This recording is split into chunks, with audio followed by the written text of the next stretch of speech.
The air in the kitchen was thick enough to choke on, heavy with the bitter scent of burnt coffee and something sharper, like betrayal hiding behind steam.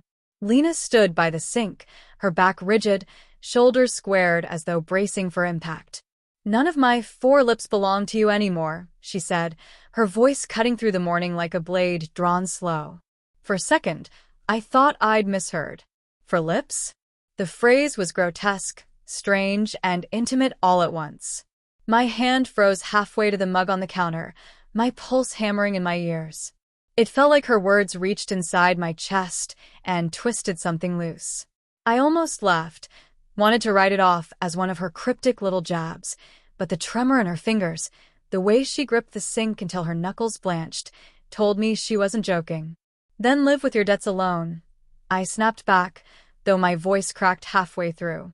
I meant the mortgage, the car, the 12 years of shared bills and shared mornings, but as soon as the words left my mouth, they sounded hollow, meaningless. Stones thrown at fog. The faucet dripped. Each drop echoed like a metronome marking the end of something we couldn't name. This moment hadn't come out of nowhere. I could see that now. There had been signs, little fractures I'd smoothed over with excuses. Her phone, always face down. The long silences in the car. The way she lingered outside after work, engine off, headlights glowing against the driveway like hesitation made visible. I'd told myself it was stress. The gallery, her clients, the endless string of events that kept her gone past midnight. I'd rationalized everything. Love makes you an apologist for slow disasters. But the truth had been bleeding through the cracks all along. The faint trace of cologne on her scarf, one I didn't wear. The way she'd flinch when my hand found her shoulder, like my touch carried guilt. Now, in that claustrophobic kitchen, her phrase kept repeating in my skull. "For lips." It wasn't random. It was a riddle, a warning, a confession wrapped in metaphor. "Lena," I said finally, my voice soft, almost pleading. "What the hell does that mean?" She turned. Her eyes weren't wet. They were glassy, distant, cold. Her lips, the ones I'd kissed 1,000 times, were pressed into a hard, unfamiliar line.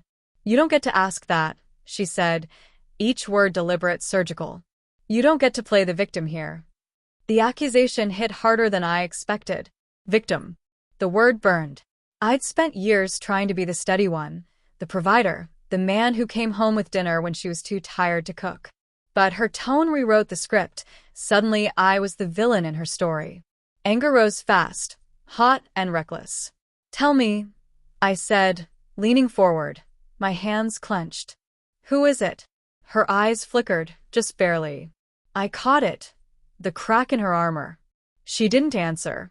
She just turned back to the sink, scrubbing a spotless plate, her movements tight and frantic. The sound of the sponge rasping against porcelain filled the silence. It drove me mad. I stepped closer.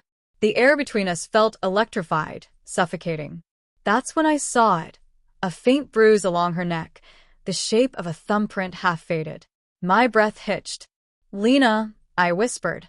"What did you do?" She spun around, the plate slipping from her hands, shattering into white shards across the tiles. "Don't touch me," she snapped. Her voice cracked open, raw, trembling. "You don't know anything, Tom. You never did." She said my name like it hurt her to say it.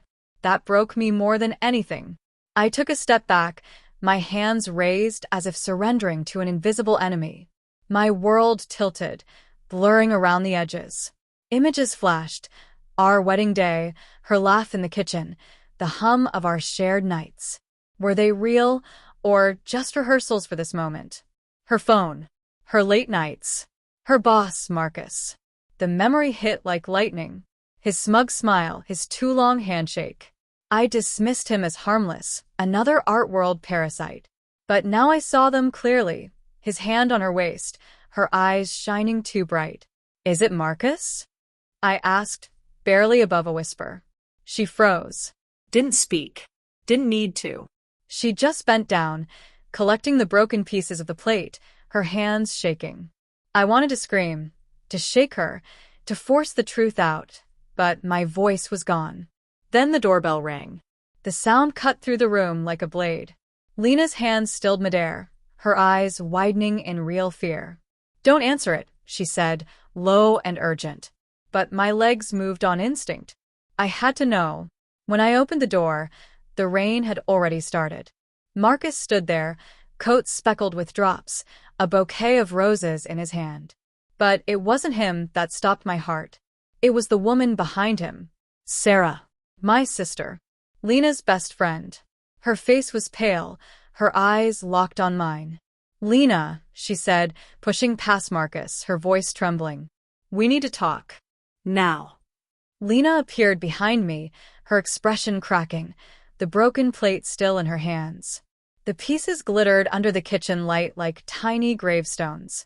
And in that moment I understood. For lips. Not just Lena's. Sarah's too. The betrayal wasn't a triangle. It was a circle, a closed loop of secrets that had been coiling tighter for years. I stepped back, feeling the room tilt again. "You both," I said, my voice hollow, barely human.